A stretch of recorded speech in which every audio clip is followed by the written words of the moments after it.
G'day guys, Calvin from the Cartoon Company in New Zealand. I'm doing a tidy up on this LS400 and breaking down every part of the job into little bite-sized pieces, hoping to make a bit of a reference for people.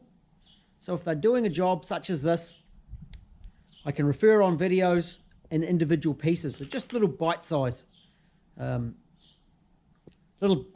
bits of information. The next job, today's little piece, is the water crossover pipes. Sounds really simple. There's a little bit more to them than you might think.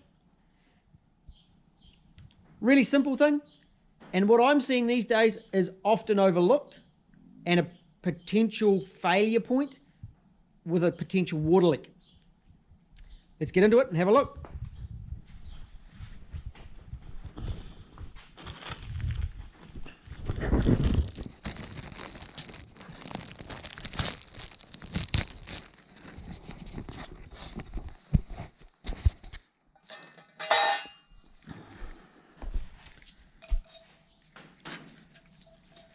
The front crossover pipe, the nut for it is located underneath the front cam, the front crank loom.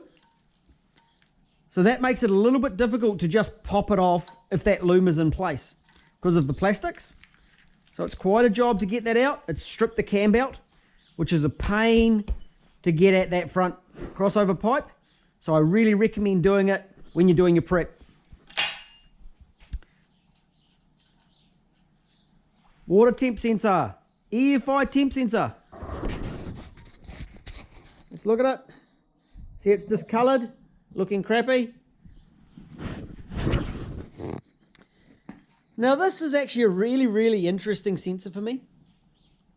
Lots of people say they fail. And that's possibly true. However, in my doing this, working on 1UZs for, well, 14, coming up 15 years, I've diagnosed maybe 3 of them that are faulty. And it's really strange that the rest of the world, well, it's not actually really. What's interesting is with the rest of the world having problems with them, yet I don't. And the reason being, I change them. When I'm doing an engine prep, I throw the bloody things away and put a new one in. Hence, very few problems. That sensor, 1996, it's 13 years old. Well, it's its unlucky year this year. It's going in the bin and a new one's going in.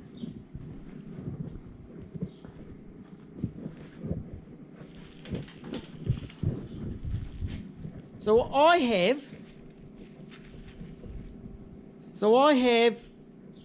aftermarket Nippon Denso. So Nippon Denso are the OEM supplier to Toyota, but after so many years they will make a range of aftermarket parts which are exactly the same as their genuine ones, a lot cheaper. I sell a heap of these because I'd rather do it as maintenance than as a repair.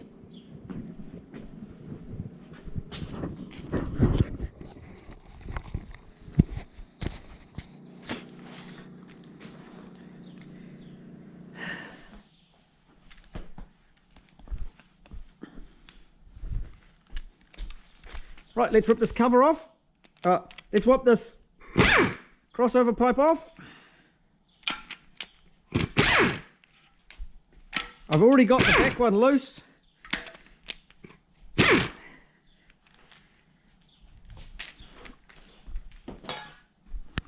We'll take the nuts off the back one. Now, someone has been at this vehicle before me doing a starter motor a while back, and you can see there's silicone hanging out of the back one. So we pop this off and check this out.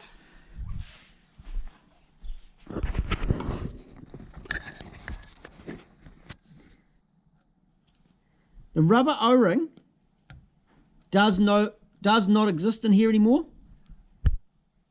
Totally gone.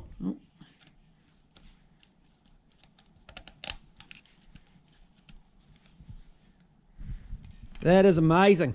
And this one,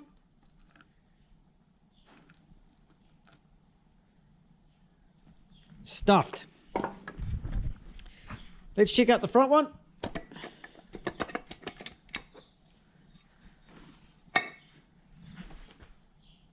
This one, whilst it's flat, is actually in pretty good order. Whereas this one, oh, this is a fantastic example. Just falling to bits. Oh, that's great.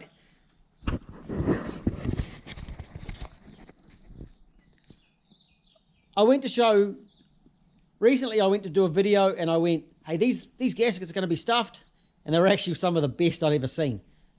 So it's really nice to pull one off that does look like most of them do look now. Just time for a change. No biggie, maintenance thing. Again, I changed them in the engine prep.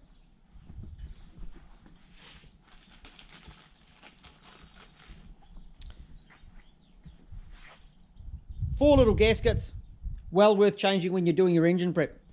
So this engine is going to get them. Righto, on to the next job. Just while we're on water fittings, there is this one on the side of the block.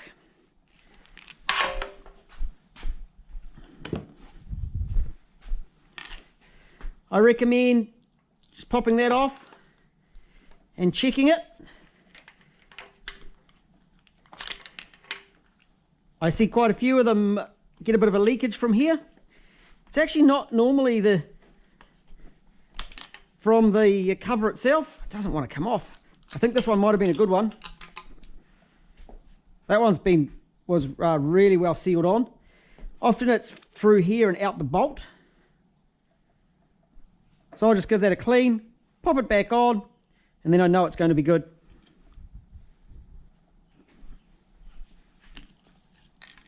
And also, here's a note. Here are the block drains to drain the water or the coolant out of the block, right there. And on the other side, it's there.